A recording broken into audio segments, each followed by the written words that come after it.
अब सभी शिक्षक साथियों को मेरा सादर नमस्कार। मैं हूं पी के साहू। मेरे यूट्यूब चैनल में आप सभी का स्वागत करता हूं।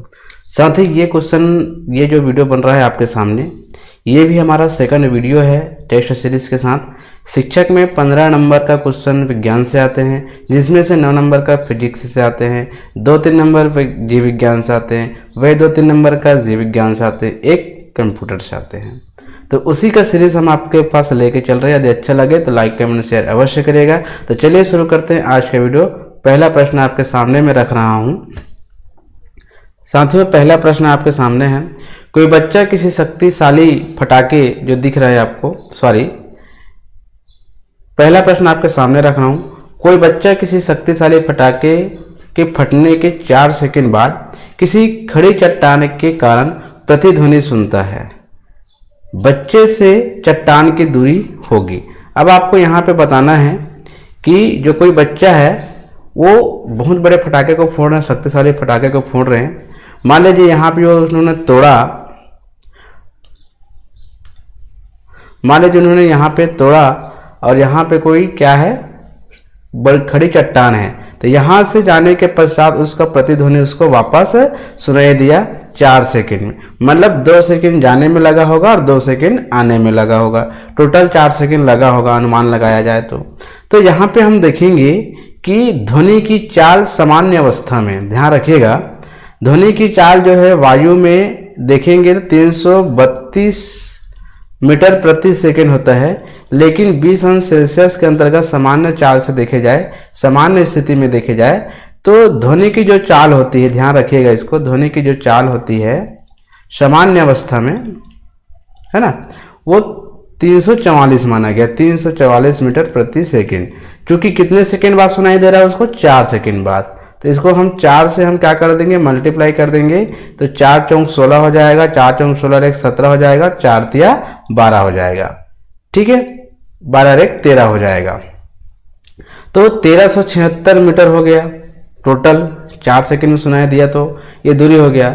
लेकिन उस बच्चे से चट्टान की दूरी ज्ञात करना है, क्योंकि यहां से आ रहे यहां से जा रहे, तो टोटल कितने सेकंड हो गया, 2 सेकंड आने में 2 सेकंड जाने में लगा होगा। तो यहां से उसको 2 से हम भाग दे देंगे। जब हम 2 से भाग देते हैं साथियों, तो यहाँ पे 688 मीटर आ जाता है। तो ऑप्शन नंबर ए हमारा क्या होगा, सही आंसर होगा। चलिए नेक्स्ट क्वेश्चन देखते हैं। नेक्स्ट क्वेश्चन आपके सामने में रख रहा हूं। देखिए हमारे पास दूसरा क्वेश्चन है, यदि किसी तरंग की तरंग दैर्घ्य 10⁻⁻10 माइक्रोमीटर तथा आवृत्ति 3 × 10⁻18 हर्ट्ज है तो उस तरंग की चाल होगी। तो साथियों बहुत इजी, इसका केवल फार्मूला आपको याद रखना होगा। हमको तरंग की चाल ज्ञात करना है, मतलब वेग ज्ञात करना है। तो v बराबर हो जाता है आपका n लैम्डा, जहां m क्या हो जाएगा आपका तरंग, आपका चाल हो जाएगी, तो आवृत्ति हो जाएगी, और जो y हो जाएगी आपका तरंग दैर्घ्य। इसी से मल्टीप्लाई करना है। n बराबर कितना दिया है, मान के चलिए ये वाला दिया हुआ है, तो 3 × 10⁻18 और लैम्डा मतलब तरंग दैर्घ्य कितना दिया है, 10⁻−10 दिया हुआ है। जब इसको हम गुना करेंगे तो 3 × 10⁻18 -10 हो जाएगा। तो यहाँ पे साथियों, यहाँ पे देखेंगे तो 3 × 10 कितना हो जाएगा, 8 मीटर प्रति सेकेंड हो जाएगा। तो ऑप्शन नंबर आपके पास ए, ऑप्शन नंबर ए हमारा सही आंसर होगा। चलिए नेक्स्ट क्वेश्चन देखते हैं। प्रश्न क्रमांक तीसरा देखते हैं, आपके सामने रखेंगे। प्रश्न क्रमांक तीसरा ये है साथियों, देखिए बहुत इंपॉर्टेंट क्वेश्चन है। ये आपको मैंने लिया है प्रकाश से। यदि किसी लेंस की क्षमता -2D है तो उसकी फोकस दूरी कितनी होगी। इसके पहले वीडियो में आपने देखे होंगे कि मैंने फोकस दूरी से आपके पास मैंने लेंस की क्षमता निकाल के बताया था। तो यहाँ पे P बराबर दे दिया है, P मतलब लेंस की क्षमता दे दिया, -2D दे दिया है। हमको क्या निकालना है, फोकस निकालना है। क्योंकि आप सभी जानते हो फोकस बराबर होता है, क्षमता बराबर होता है 1/f होता है। क्योंकि यहाँ पे क्या दिया हुआ है, 2D दिया हुआ है, ये किसका है, पावर का है। तो यहाँ पे -2 लिख देता हूँ और यहाँ पे 1/f, जब पक्षांतर करेंगे तो f यहाँ जाएगा, -1/2 यहाँ चला जाएगा। तो f बराबर कितना हो जाएगा, जब इसको भाग देंगे तो यहाँ पे 0.5 5 आ जाएगा, चूंकि यहाँ पे माइनस है तो यहाँ पे माइनस हो जाएगा। तो साथ ही यहाँ पे आप देखेंगे तो फोकस दूरी कितना रहा है, -0.5 मीटर आपको यहाँ मिल जाएगा। दोस्तों ये रहा हमारा आंसर। नेक्स्ट क्वेश्चन देखते हैं आपके सामने, चौथा नंबर का क्वेश्चन। देखिए यहाँ पे दो पिंड है जिनके द्रव्यमान m1 बराबर, जैसे m1 दिया है 50 किलोग्राम तथा m2 150 किलोग्राम है, एक हल्की डोरी द्वारा बंधे हुए हैं। यहाँ पे आप देख सकते हैं एक हल्की डोरी द्वारा बंधे हैं तथा एक घर्षण रहित क्षैतिज तल पर रखे हैं।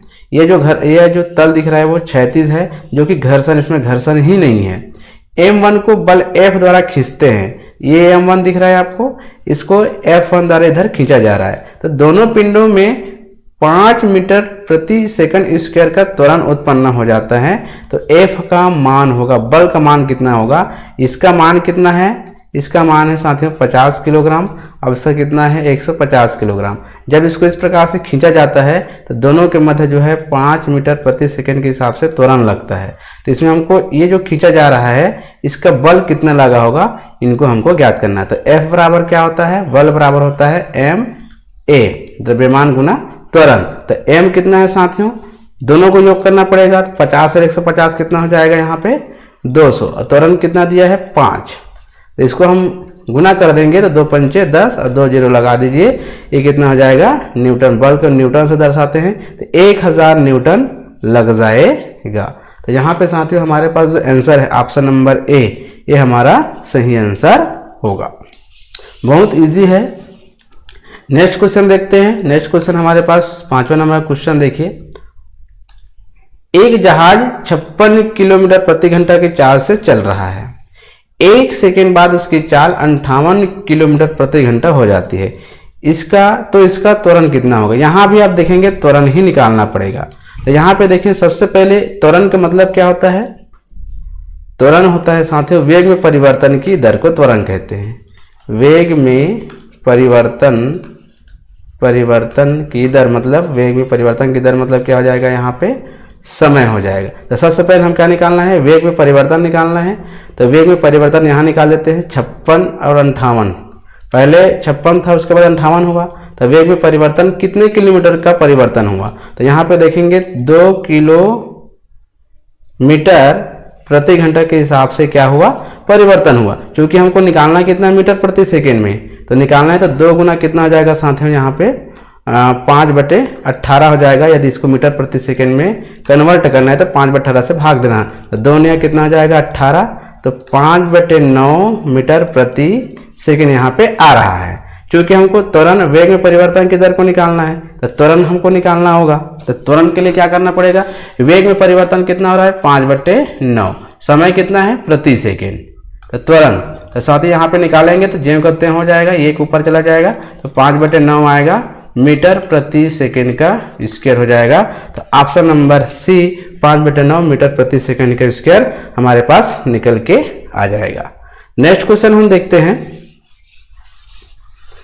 चलिए नेक्स्ट क्वेश्चन साथियों आपके सामने ये देखिए, बहुत इजी क्वेश्चन है, आप इसको सभी लोग जानते होंगे कि कांच में प्रकाश की चाल कितनी होगी। तो यहाँ पे पहला दिया है 3 गुना 10⁸ मीटर प्रति सेकेंड, उसके बाद बी दिया हुआ है 2 गुना 10⁸ मीटर प्रति सेकेंड, उसके बाद सी दिया हुआ है 2.5 गुना 10⁸ मीटर प्रति सेकेंड यहाँ पे दिया हुआ है।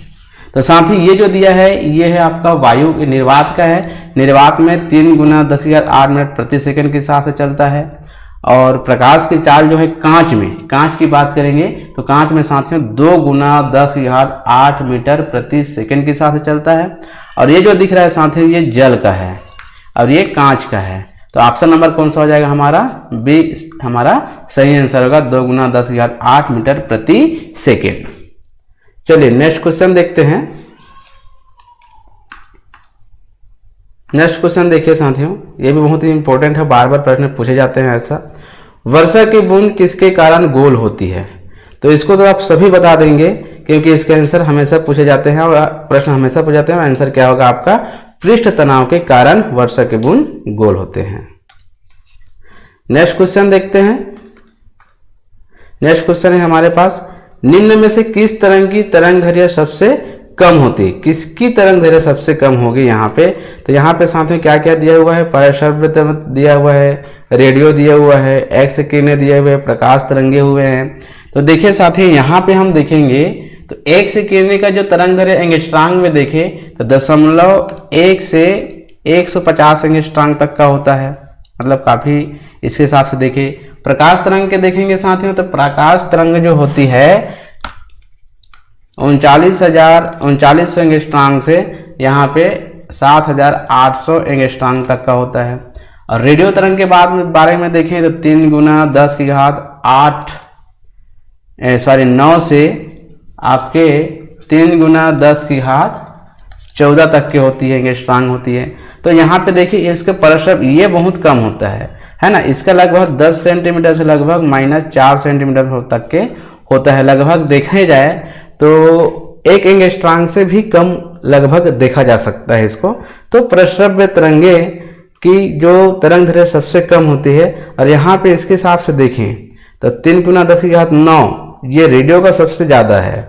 उसके बाद प्रकाश का है, उसके नीचे में ये रहेगा, उसके नीचे में रहेगा। सबसे कम किसका रहेगा? प्रश्रव्य तरंगे के रहेगी। तो ऑप्शन नंबर ए हमारा सही आंसर होगा। नेक्स्ट क्वेश्चन देखते हैं। नेक्स्ट क्वेश्चन देखिए, जल को 20 अंश सेल्सियस से 0 अंश सेल्सियस तक ठंडा किया जाता है। इसका आयतन पहले कम होगा फिर बढ़ता है, पहले बढ़ता है फिर कम होता है, लगातार बढ़ता है या लगातार कम होता है। तो साथियों हमेशा याद रखिएगा option number is the right answer होगा। कैसे? 20 अंश सेल्सियस से हम 4 अंश सेल्सियस तक जाएंगे तो पहले इसका आयतन कम होगा, लेकिन जैसे ही 4 अंश सेल्सियस से 0 अंश सेल्सियस तक जाएंगे तो क्या होगा? बढ़ेगा। मतलब 4 अंश सेल्सियस से नीचे जाएंगे तो इसका आयतन हमेशा बढ़ा रहता है उसके पहले की अपेक्षा, ध्यान रखिएगा। नेक्स्ट क्वेश्चन हम आपके सामने रखते हैं, ऑप्शन क्वेश्चन क्रमांक 10। यहां पे देखिए, एक 100 सेंटीमीटर त्रिज्या वाले अवतल दर्पण से 25 सेंटीमीटर दूरी पर एक फूल रखा है। फूल के प्रतिबिंब की स्थिति तथा प्रकृति हमको बतानी है। तो अवतल दर्पण कैसा होता है? अवतल दर्पण कुछ इस प्रकार से होता है अवतल दर्पण, और इस प्रकार से इसका मुख्य रेखा होती है, अक्ष होती है ना। अब यहाँ पे 100 सेंटीमीटर वक्रता त्रिज्या, मतलब मान लीजिए यहाँ से यहाँ तक की दूरी इसका 100 सेंटीमीटर, ये त्रिज्या, ये वक्रता त्रिज्या हो गया। और अवतल दर्पण से 25 सेंटीमीटर की दूरी पर फूल रखा हुआ है, मतलब यहाँ से यहाँ तक का देखे तो 25 सेंटीमीटर यदि मानते तो यहाँ पे एक फूल रखा हुआ है। तो प्रतिबिंब की स्थिति क्या होगी? तो सबसे पहले आप सभी जानते हो, सबसे पहले हमको क्या क्या यहाँ पे दिया है? वक्रता त्रिज्या, सॉरी ये वक्रता त्रिज्या है, आर है, ये मैं वक्रता केंद्र मान लिया था, वक्रता त्रिज्या है।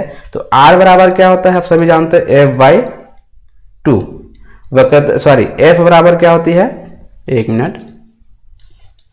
फोकस जो है वक्रता त्रिज्या की आधी होती है, F बराबर R/2, ठीक है। तो F बराबर क्या आ जाएगा? वक्रता त्रिज्या कितना है? 100 है बटे 2। तो F बराबर कितना आ जाएगा? 50 सेंटीमीटर, मतलब फोकस दूरी कितनी हो जाएगी? 50 सेंटीमीटर। और हमारे पास वस्तु की दूरी भी है, वस्तु की दूरी भी हमारे पास है। तो यहां पर हम निकाल सकते हैं। देखो मैं यहां पे निकाल के दिखा रहा हूं आपको। ये हो गया, मान लीजिए फोकस हो गया हमारे पास। चूंकि साथियों फोकस इधर हो रहा है इसलिए -50 रहेगा, और वस्तु की दूरी भी है इधर ही हो रहा है, बाएं तरफ हो रहा है तो -25 होगा। हमको निकालना है प्रतिबिंब, मतलब V का मान निकालना है। तो यहाँ पे साथियों आप जो है दर्पण सूत्र से निकालेंगे तो 1/F बराबर 1/V प्लस 1/U, ये आपका दर्पण सूत्र है, ठीक है। तो फोकस कितना है? 1/50 हमको प्रतिबिंब निकालना है।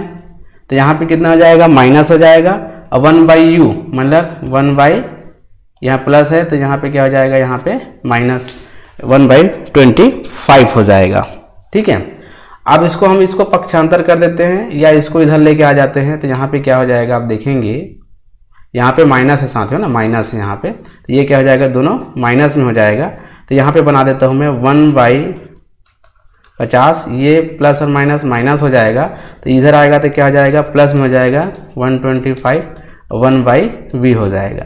जब इसको हम एलसीएम लेंगे तो ये 50 हो जाएगा, तो यहाँ पे -1 हो जाएगा, यहाँ पे +2 हो जाएगा, 1/b हो जाएगा। ठीक है, अब जब इसको हम सॉल्व करेंगे इस प्रकार से तो ये क्या हो जाएगा, 1/50 हो जाएगा और 1/b मतलब प्रतिबिंब कितना आ जाएगा, 50 सेंटीमीटर। ये वाला सेंटीमीटर, यहाँ पे सेंटीमीटर, देखिए यहाँ पे दिया है 50 सेंटीमीटर दर्पण के पीछे वास्तविक बोला गया है, यहाँ पे 50 सेंटीमीटर दर्पण के पीछे आभासी बोला है।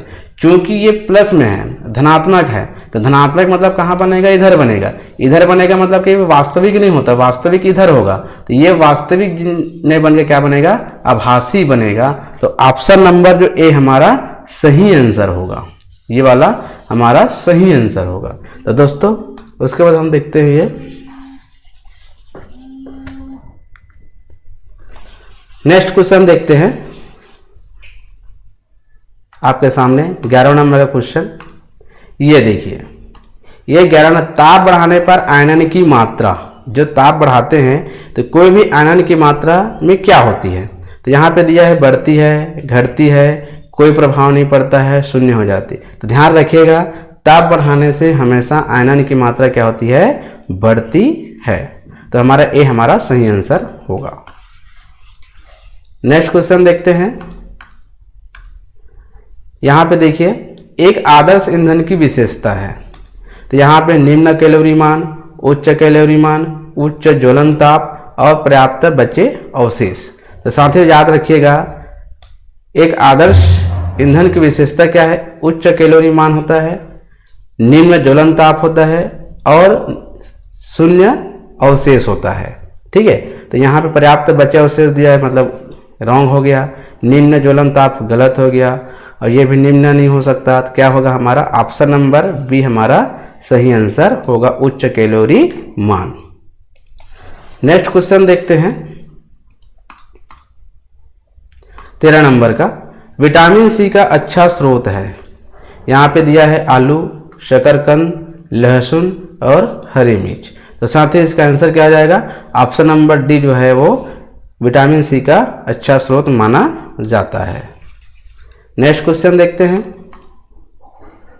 नेक्स्ट क्वेश्चन है साथियों 14 नंबर क्वेश्चन हमारे पास है, निम्न में से कौन एक जल में घुलनशील विटामिन है। तो यहाँ पे विटामिन ए दिया है, विटामिन ए दिया है, विटामिन ई दिया है, सॉरी बी दिया है, विटामिन सी दिया है, तो इसको हम डी लिख देते हैं, विटामिन डी लिख देते हैं। तो साथियों यहाँ पे देखेंगे तो बी और सी, विटामिन बी और सी जो है जल में घुलनशील होते हैं और बाकी जो है वसा में घुलनशील होते हैं, ध्यान रखिएगा। नेक्स्ट क्वेश्चन हम देखते हैं। नेक्स्ट एंड लास्ट क्वेश्चन है हमारे आपके पास। चलिए इसका आंसर, जिप्सम का रासायनिक सूत्र क्या होगा, KSO4, B KSO4 half H2O, C KSO4 5H2O या CaSO4 2H2O। तो साथियों इसका आंसर क्या होगा, तो दोस्तों इसका आंसर हो जाएगा option number D, CaSO4 2H2O, calcium sulphate है ना, ये आपका जिप्सम का सूत्र हो जाएगा। और ये जो जहाँ से क्या हो जाएगा आपका ऑप्शन नंबर जो बी है वो प्लास्टर ऑफ पेरिस का सूत्र हो जाएगा। तो ये आपका जिप्सम का है। तो दोस्तों ये रहा 15 क्वेश्चन, जरूर कमेंट में बताइएगा आपको कैसे लगा और किस प्रकार से आपका प्रश्न और चीज़ें मेरे पास कमेंट करके जरूर बताइएगा। मैं कोशिश करूँगा आपके जरूर शेयर करें इसको, जितना जल्दी आप जितना ज़्यादा शेयर करेंगे उतना मुझे भी हौसला आएगी, मेहनत करूँगा आपके लिए। तो दोस्तों ध्यान रखिएगा और जल्दी से शेयर करिएगा, दूसरों को बताइएगा और प्रैक्टिस करते रहिए। धन्यवाद।